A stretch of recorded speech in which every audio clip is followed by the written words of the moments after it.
Lecture du dévotionnel du dimanche 3 décembre. L'amour, la clé de la récompense. Luc, chapitre 10, versets 25 et 28.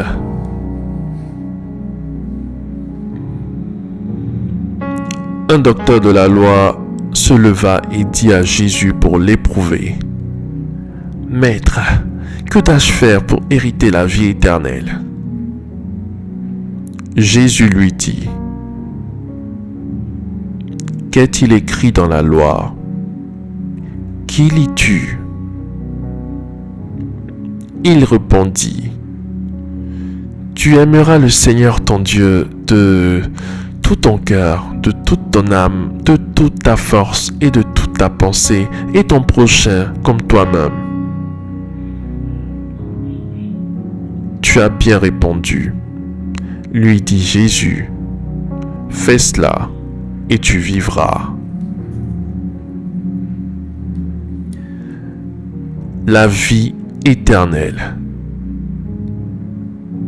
est la récompense que la chrétienté promet à tous les fidèles.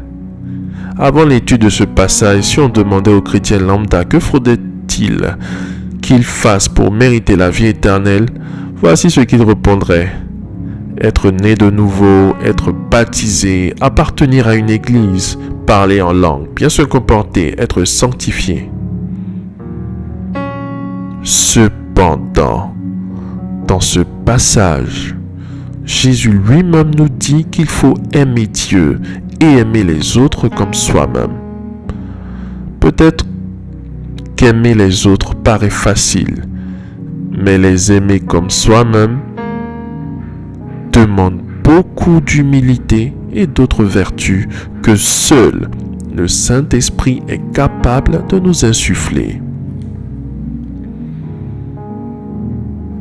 Aimer Dieu, c'est se consacrer à son service et être prêt à mourir pour lui. C'est renoncer à soi-même. C'est surtout mettre tout le reste après lui et sa volonté, selon Romains chapitre 6, verset 22. Mais maintenant, étant affranchis du péché et devenus esclaves de Dieu, vous avez pour fruit la sainteté et pour fin la vie éternelle. Il faut rechercher uniquement ses intérêts, son royaume et sa justice. Dans ce d'amour, il faut lui faire confiance pour notre vie et nos besoins. Ainsi, une relation sûre naît dans la paix, car le Père connaît toutes choses et prend soin de nous, selon Matthieu chapitre 6, versets 31 à 32. Ne vous inquiétez donc point, et ne dites pas: que mangerons-nous, que boirons-nous, de quoi serons-nous vêtus, car toutes ces choses, ce sont les païens qui les recherchent. Votre Père céleste sait que vous en avez besoin. Cet amour pour Dieu doit être désintéressé, plein de reconnaissance, car c'est lui qui nous a aimés en premier, selon Jean chapitre 3, verset 16. Car Dieu a tant aimé le monde qu'il a donné son Fils unique, afin que quiconque croit en lui ne périsse point, mais qu'il ait la vie éternelle.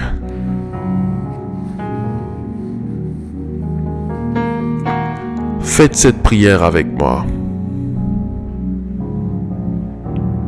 Dites après moi: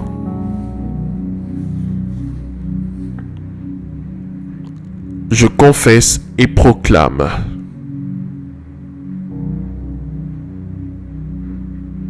que j'aime le Seigneur mon Dieu de tout mon cœur, de toute mon âme, de toute ma force et de toute ma pensée.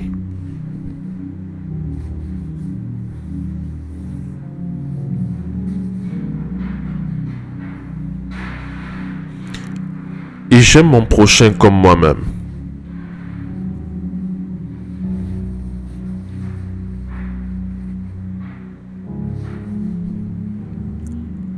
Je confesse et je proclame que désormais. Je ne recherche pas uniquement les mains du Seigneur pour mes solutions.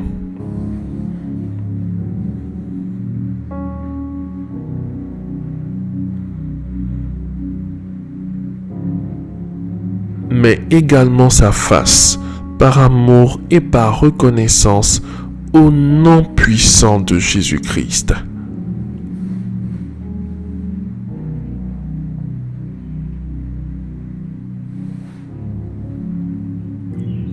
Je confesse et je proclame que je suis conscient de l'amour de Dieu pour moi.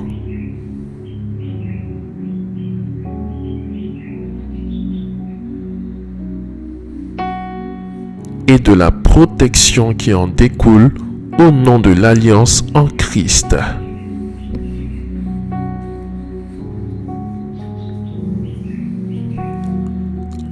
Je confesse et je proclame que, désormais, je chercherai le royaume de Dieu.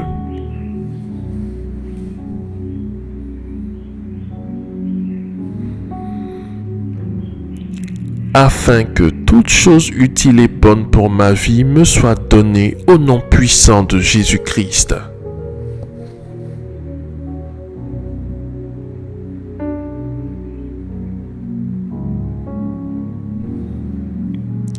Nous te remercions, notre Dieu, pour l'exaucement à nos prières.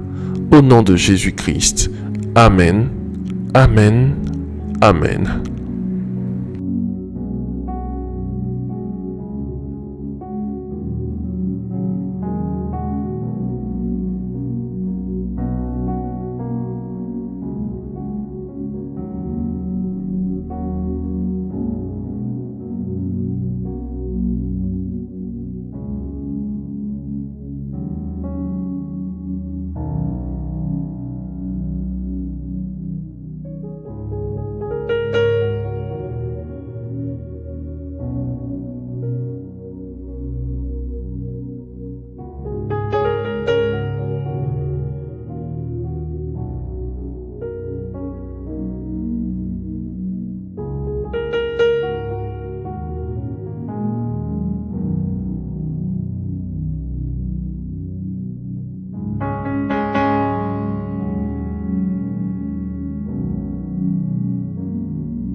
Déclaration miracle. Le dévotionnel de prière est disponible au siège principal de l'église Ambassade des Miracles, Cocody à Toban, derrière le commissariat du 30e arrondissement, à proximité de la CGRAE.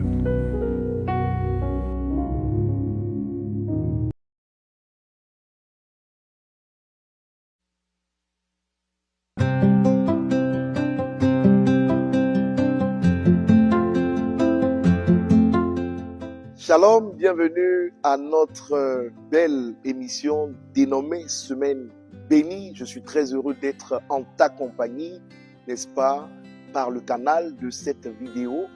Et j'aimerais te bénir au nom de Jésus-Christ puisque nous sommes à Semaine bénie. Alors, je voudrais parler un tout petit peu cette semaine de l'importance de laisser tomber la rancune. Tu sais, la rancune est un sentiment de vengeance, mais qui se crée après avoir reçu une blessure, une offense, et cette offense reste gravée dans notre esprit et nous pousse, n'est-ce pas, à avoir le désir de revanche, le désir de vengeance. Malheureusement, la rancune est un sentiment tenace et j'aimerais te dire que c'est ta responsabilité de t'en débarrasser. Oui, tu as été blessé. Oui, tu as été frustré. Oui, des gens t'ont fait du mal. Mais j'aimerais te dire que cela fait partie du parcours de la vie. La blessure se reçoit en famille. La blessure se reçoit au travail. La blessure peut être manifeste même à l'église. La blessure s'obtient là où se trouvent des hommes en général. Et c'est important que tu apprennes à te vider de tout mauvais sentiment, tout simplement parce que ton avenir est devant toi et il ne se trouve pas dans les actes passés qui t'ont blessé. Alors fais une chose, comme le sage nous l'enseigne, veille sur ton cœur plus que toute autre chose. Fais un tri en cette fin d'année. Débarrasse-toi de tout mauvais sentiment. Tu sais, si Joseph savait, le Joseph de la Bible, s'il savait que le mal que ses frères lui ont fait, Dieu serait capable de le retourner en bien pour lui, il aurait béni ceux qui lui ont fait du mal, en sachant qu'il aidait à aller vers sa destinée. Je ne dis pas que tous ceux qui font du mal t'aident, mais Dieu a la capacité de retourner en bien ce que les gens ont fait de mal. C'est pourquoi il te faut avoir la foi. Il te faut lever les yeux et regarder à Jésus-Christ, l'auteur et le consommateur de notre foi. Lui, il a la capacité, n'est-ce pas, de mettre au-devant de toi le but pour lequel il t'a fait venir sur terre. Il a la capacité de recentrer tes pensées, de t'aider à te débarrasser des émotions pour que tu ailles directement vers ce qu'il attend de toi, afin que ta destinée puisse te sourire. C'est une semaine où tu dois te libérer de tout mauvais sentiment. Alors s'il te plaît, fais une chose importante. Oublie le passé. Regarde en avant. Mon Dieu trace un chemin de gloire au-devant de toi. Avance. Avance. Et avance. L'avenir t'appartient. Et l'avenir te sourira avec Jésus-Christ. Je crois de tout mon cœur qu'il n'y a rien qui soit au-dessus de toi. Prends juste la décision. Pardonne. Avance. Et relève les défis et les challenges qui te permettront demain d'être célébré, d'être acclamé, d'être honoré parce que c'est ce à quoi Dieu t'a appelé. Je crois en ton avenir, je crois en ton présent, je crois en toi. Alors lève-toi et tu verras la gloire de Dieu. Au nom de Jésus-Christ. Prie avec moi. Seigneur Jésus-Christ, tu es le Dieu souverain, celui qui nous donne l'ordre de pardonner les offenses que les autres commettent vis-à-vis de nous, parce que toi-même tu pardonnes nos offenses. Je veux libérer mon cœur de tout mauvais sentiment et je veux croire en toi pour mon présent et mon avenir, car je sais qu'avec toi je ferai des exploits. C'est ma saison, c'est mon temps, c'est ma saison d'exploit, c'est mon temps de manifestation. Je n'échouerai pas, je compte sur toi. Merci pour ta force, merci pour ton esprit qui dirige mes pas et me donne la victoire sur toutes les réalités de la vie. Au nom de Jésus-Christ, je suis un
Vous venez d'écouter ce dévotionnel.